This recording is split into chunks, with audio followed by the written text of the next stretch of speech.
எல்லாருக்கும் வணக்கங்க. இந்த வீடியோவில் நம்ம பார்க்க போகிற டாபிக் என்ன அப்படின்னா, பராபவ வருட மேகாதிபதி பலன்கள். அதாவது மேகாதிபதி யார் இந்த வருஷத்தினுடைய மேகாதிபதியாக வரா அப்படின்னு பார்ப்போம். இந்த வருட தமிழ் வருடத்தினுடைய பராபவ வருடத்தினுடைய மேகாதிபதியாக யார் வரான்னா சந்திர பகவான் வராரு.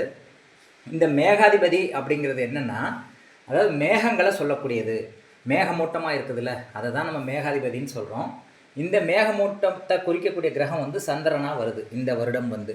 இந்த சந்திரன் வந்து நீர் கிரகம் அப்படிங்கிறதுனால இந்த வருடத்தில் வந்து நல்லா மழை வரும் அப்படின்னு சொல்லப்பட்டிருக்கு. இந்த பராபவ வருடமே நல்ல மழை பெய்யக்கூடிய வருடம்னே மேக்ஸிமம் சொல்லப்பட்டிருக்கு தமிழ் வருடத்தினுடைய பலன்களில்.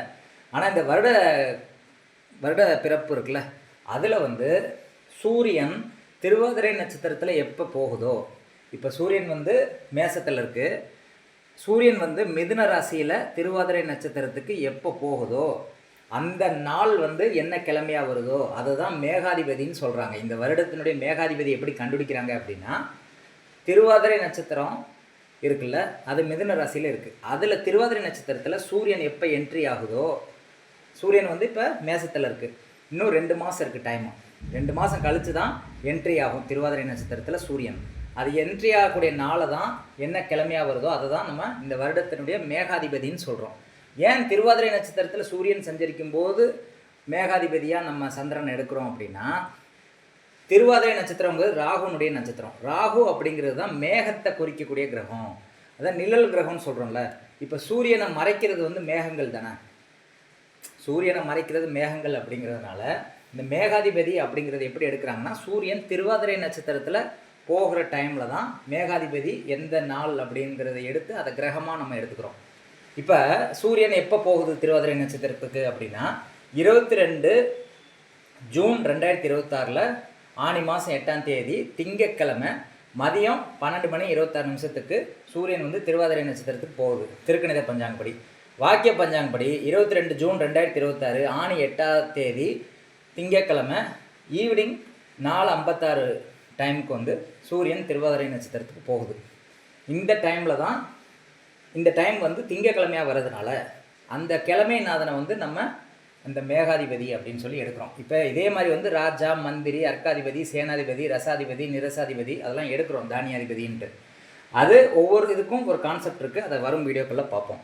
இன்றைக்கி மழை பெய்கிற காரணத்தினால இந்த மேகாதிபதி அப்படிங்கிறடைய பலன்கள் சொல்லணும் அப்படின்னு சொல்லிட்டு தான் இந்த வீடியோ வந்து போட்டது. இப்போ இந்த வருடத்தினுடைய மேகாதிபதி சந்திரனாக வர்றதுனால நம்ம என்ன சொல்கிறோம் அப்படின்னா, சகல இடங்களில் நல்ல மழை பெய்யும் அப்படின்னு போட்டிருக்கு. எல்லா இடத்துலையும் நல்ல மழை பெய்யும் இந்த வருஷம் தமிழ் வருடத்தில்.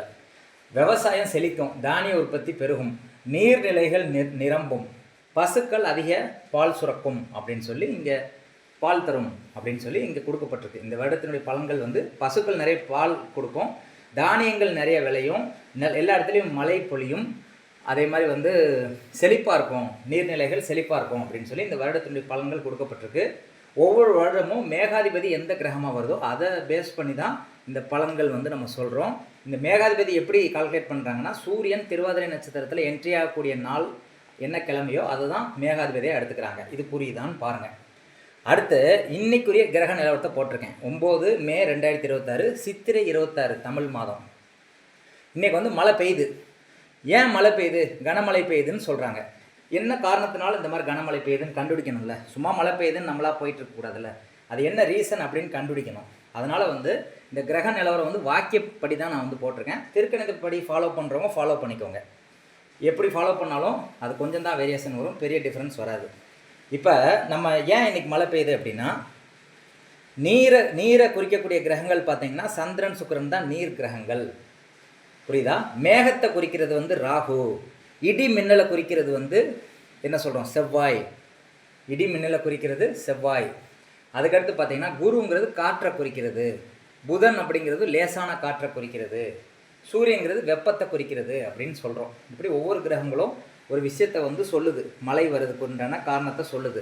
இப்போ இன்றைக்கி ஏன் மழை பெய்யுது அப்படின்னு பார்க்கும்போது, நீரை குறிக்கக்கூடிய கிரகம் வந்து சந்திரனும் சுக்கிரனும்.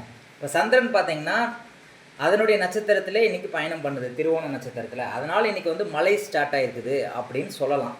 இன்னொரு காரணம் என்ன அப்படின்னா, சுக்கிரன் அப்படிங்கிறது நீர்கிரகம் தான், அது மிருகசீரிட நட்சத்திரத்துக்கு இப்போ பயிற்சியாக இருக்குது.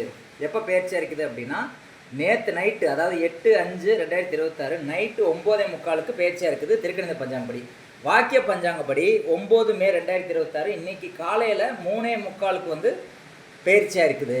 இது வாக்கிய பஞ்சாங்கப்படி.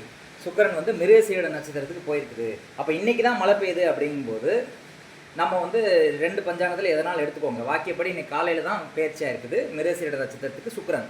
அப்போ மிருகசீரிடம் அப்படிங்கிறது செவ்வாயினுடைய நட்சத்திரம். செவ்வாய்ங்கிறது இடியுடன் கூடிய மழையை சொல்லுது. செவ்வாய்ங்கிறது தான் இடி மின்னல். அப்போ சுக்கிரன் வந்து செவ்வாய் நட்சத்திரத்தில் போகும்போது இடியுடன் கூடிய கனமழை பெய்யும் அப்படின்னு சொல்லலாம். சுக்கிரன் வந்து பரணி நட்சத்திரத்திலையோ அல்லது வந்து சந்திரனுடைய நட்சத்திரத்திலோ சுக்கிரனுடைய நட்சத்திரத்திலோ பயணம் பண்ணும்போது மழை பெய்யும் சொல்லலாம். புரியுதா உங்களுக்கு? சூரியனோடு சேர்ந்துச்சுன்னா கொஞ்சமாக வெயில் அடிக்கும், மழை பெய்யும் சொல்லலாம். ஆனால் இடியுடன் கூடிய கனமழை எப்போ பெய்யும் அப்படின்னா செவ்வாயினுடைய நட்சத்திரத்தில் சுக்கிரன் போகும்போது இடியுடன் கூடிய கனமழை பெய்யும் அப்படின்னு சொல்லலாம். இப்போ சுக்கிரன் வந்து மிருகசீரிட நட்சத்திரத்துக்கு இன்னைக்கு காலையில் தான் என்ட்ரி ஆயிருக்குது வாக்கிய பஞ்சாங்கப்படி. இது எதனால் வரைக்கும் இந்த ராசியில் இருக்கும் இந்த சுக்கிரன் அப்படின்னா மிருகசீரிட 2ஆம் பாதம் வரைக்கும் தான் இந்த ரிஷப ராசி இருக்குது.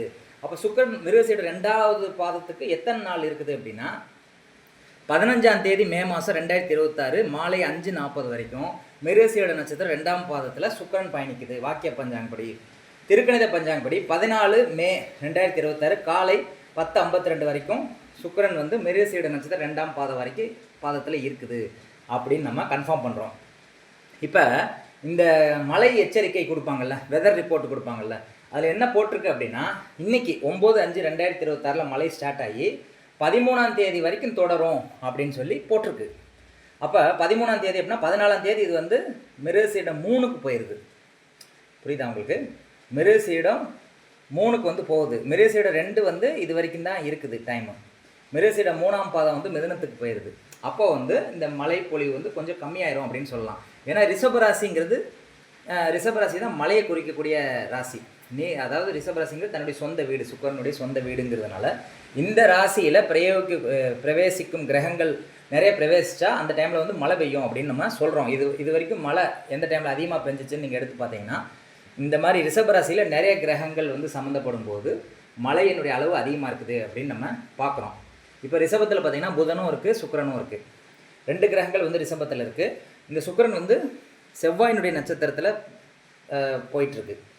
அப்போ ரிஷபராசியில் எது வரைக்கும் இருக்கும் அப்படின்னா 14ஆம் தேதி மே மாதம் காலையில் 10:52 வரைக்கும் இருக்குது வாக்கிய திருக்கணித பஞ்சாங்கப்படி அப்படின்னு சொல்கிறோம். அப்போ அது வரைக்கும் நம்ம கனமழை பெய்யும் அப்படின்னே நம்ம சொல்லலாம். இதை வேறு மாதிரியும் பார்க்கலாம். அப்படின்னா சுக்கிரன் வந்து மிருகசீரிட செவ்வாய் நட்சத்திரத்திற்கு, செவ்வாய் வந்து புதன் நட்சத்திரத்துக்கு, புதன் சூரியன் நட்சத்திரத்திற்கு, சூரியன் திரும்ப சுக்கிரன் நட்சத்திரத்துக்கு வருது. அப்போ எல்லாமே சேர்ந்து சுக்கிரனோடு தொடர்பு கொள்வதனால மழையினுடைய சுழற்சி வந்து கிட்டத்தட்ட வந்து 14ஆம் தேதி வரைக்கும் நம்ம எக்ஸ்பெக்ட் பண்ணலாம் அப்படிங்கிறது தான் என்னுடைய கருத்து. வாக்கிய பஞ்சாங்கப்படி அது 15ஆம் தேதி வரைக்கும் மழை பெய்யும் அப்படின்னு கூட சொல்லலாம். இது எந்த பஞ்சாங்கத்தை ஃபாலோ பண்ணுறதும் உங்கள் விருப்பம் தான். எதை ஃபாலோ பண்ணாலுமே அது கான்செப்டை லாஜிக்கை வந்து நான் இங்கே சொல்கிறேன், அவ்வளோதான். அப்போ இடியுடன் கூடிய கனமழைங்கிறது செவ்வாய். அப்போ சுக்கிரன் செவ்வாய் நட்சத்திரத்தில் போகும்போது தான் இடியுடன் கூடிய கனமழை பெய்யுது. அது எது நாள் வரைக்கும் பெய்யும் அப்படின்னா வெதர் ரிப்போர்ட்லேயே பார்த்தீங்கன்னா 13ஆம் தேதி வரைக்கும் மழை பெய்யும்னு போட்டிருக்காங்க. அது ஏன் அப்படின்னா 14ஆம் தேதி வரைக்கும் காலையில் வரைக்கும் இந்த மிருகசீரிட நட்சத்திரத்தில் சுக்கிரன் ட்ராவல் ஆகிட்டுருக்கு ரிஷபராசியில். அது வரைக்கும் மழை பெய்யுங்கிறது தான் என்னுடைய புரிதல். இதில் சந்திரனையும் நம்ம பார்க்கணும். சந்திரனும் வந்து நீர் நட்சத்திரத்தில் ட்ராவல் பண்ணும்போது பெரிய மழை பெய்யும் அப்படின்னு கூட நம்ம சொல்லலாம். இப்போ வந்து சந்திரன் இப்போ இன்றைக்கி திருவோண நட்சத்திரத்தில் இருக்குது, சந்திரன் நட்சத்திரத்திலே ஓடுறதுனால இன்றைக்கி மழை ஸ்டார்ட் ஆகிருக்குது. சுக்கிரனையும் நம்ம கன்சிடர் பண்ணணும். எல்லா இதையும் கன்சிடர் பண்ணி தான் நம்ம ஒரு கன்க்ளூஷன் வரலாம் அப்படிங்கிறது என்னுடைய கருத்து. இப்போ அடுத்த மழை எப்போ பெய்யும் அப்படின்னா இந்த சந்திரன் வந்து எப்போ சுக்கிரனுடைய நட்சத்திரத்துக்கு வருதுன்னு பார்க்கணும். அல்லது சந்திரனுடைய நட்சத்திரம் ரோஹிணிக்கு எப்போ வருதுன்னு பார்க்குறீங்களோ அன்னைக்கு வந்து கனமழை பெய்யும் அப்படின்னு கூட நம்ம சொல்லலாம். சந்திரன் நட்சத்திரத்திலோ சுக்கிரன் நட்சத்திரத்திலோ, சுக்கிரன் சந்திரன் நட்சத்திரத்திலோ சுக்கிரன் நட்சத்திரத்திலோ ட்ராவல் ஆகும்போது நிறைய மழை பெய்யும் அப்படிங்கிறத நம்ம சொல்ல முடியும். இப்போதைக்கு இந்த கணிப்பு வந்து 14ஆம் தேதி வரைக்கும் மழை பெய்யும் கனமழை அப்படின்னு நம்ம எடுத்துக்கலாம். இந்த பதிவு வந்து உங்களுக்கு பயனுள்ளதாக இருக்கும்னு நான் நம்புகிறேன். இது என்னுடைய புரிதல். உங்களுக்கு எதாவது மாறுபட்ட கருத்து இருந்தால் கமெண்ட் செக்ஷனில் பதிவு பண்ணுங்கள். எதாவது புது இன்ஃபர்மேஷன் இருந்தால் ஷேர் பண்ணுங்கள் மழை சார்ந்த விஷயங்கள். நன்றி, வணக்கம்.